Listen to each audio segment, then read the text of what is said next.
If you enjoyed this video, be sure to like, share, and subscribe, and leave us a comment. We love hearing from you.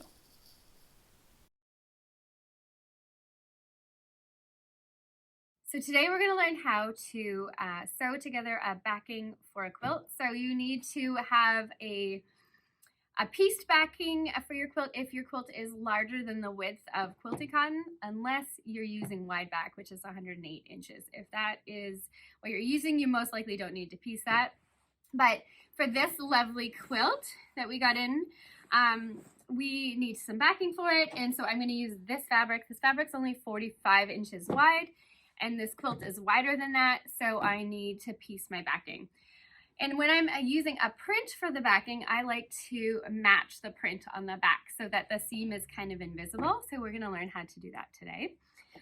So the first thing I need to do is I have enough fabric here to cover the back, but I need to cut it in half so that I can sew the two pieces together and they should be equal. So, okay. I'm just getting a pair of scissors because we need to cut the fabric in half in the middle of the yardage. So for this part, I like to just tear it. I cut a little bit into the selvage and then I just tear across so that I know I have a nice even amount, or even cut, I guess. And now I have two pieces of fabric that I am going to sew together down the middle. Once you have your two pieces of fabric ready to go, you need to take one of them to the ironing board. It really doesn't matter, I don't think, which one.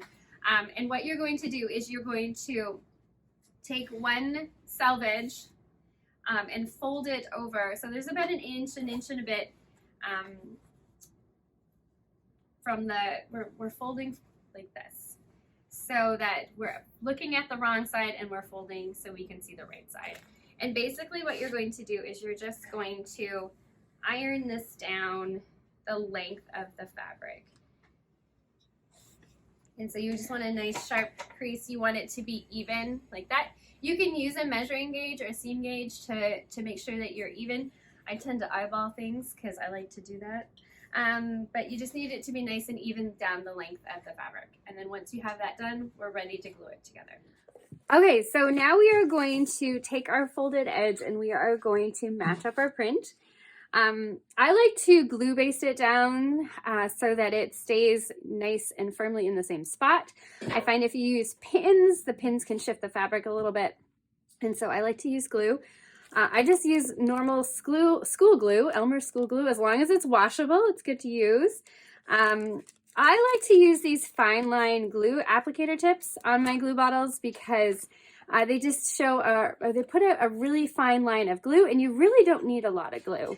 So this is what it looks like. It has a little thing that goes in the applicator so the glue doesn't dry in there. And you get two to package and they last forever. I really like them, so I use this quite often.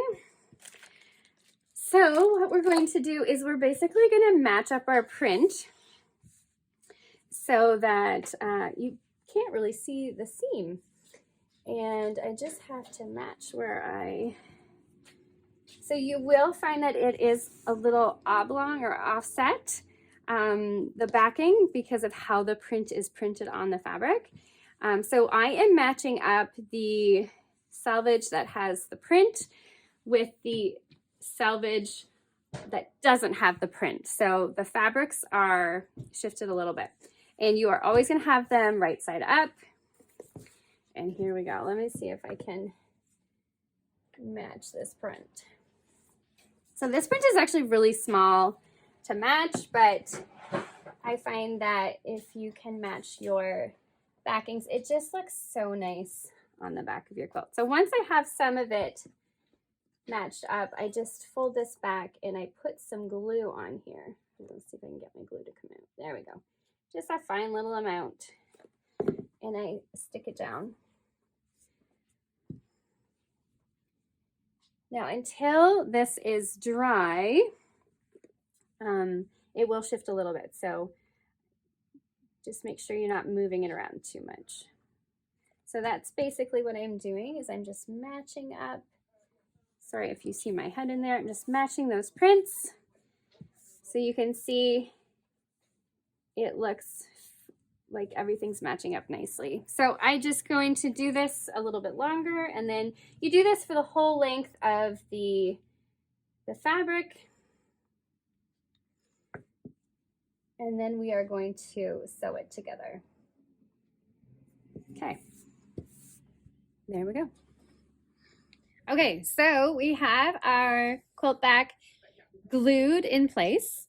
And so now we need to stitch it in place because we want it to be very secure. So to do that, what we do is we flip it open.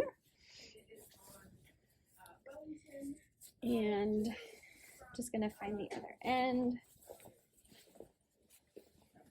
Okay. So what we want to do is take the two selvages and have them to the rest of the fabric to one side. So this is what it looks like. You can see your nice crease right here. And we're going to use that crease as our stitching guide. So basically what we're going to do is we are going to go to the machine here and we are going to stitch along this crease the whole length of the fabric. And that's going to sew these two pieces together.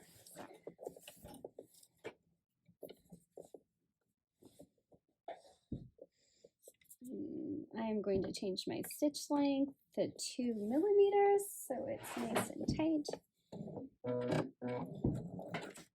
It's a speed up.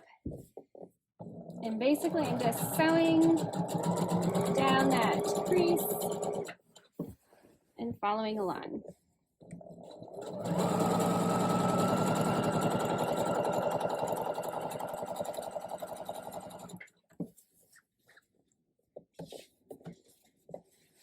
Make sure you don't get any of your backing underneath so it doesn't get stitched into this. Sometimes I find it does help to wear your quilting gloves here because you are manipulating a lot of fabric, so it can help to have your gloves to grip it. So you're just going to continue down the length of the fabric until you're done, and then we will trim it. We now have our two pieces of fabric sewn together, and so you have quite a bit of a seam allowance here, and we don't need it to be that big. So actually you don't want it to be that big, so that's a lot of fabric in the back of your quilt. So what you want to do is spread it out so that it's nice and flat and you don't have any of the rest of your backing underneath it. And we are going to trim it a 1/2 inch. So what you're going to do is you're going to use your quilting ruler and your rotary cutter. You're going to put the ruler on the backing, and you're going to line up a 1/2 inch from the stitching to the edge of the ruler, and you're going to trim this so that the seam allowance is a 1/2 inch. So I'm going to trim off about this much. So I'm going to do that for the length of the fabric, and then what I'm going to do is I'm going to take it to the iron and I'm going to press it open. There might be some glue in there. Just pull the glue up, pull the pieces of fabric apart to get the glue off. It will wash out when you go to wash your quilt, and I'm just going to press that open. And that's how you piece backing for a quilt.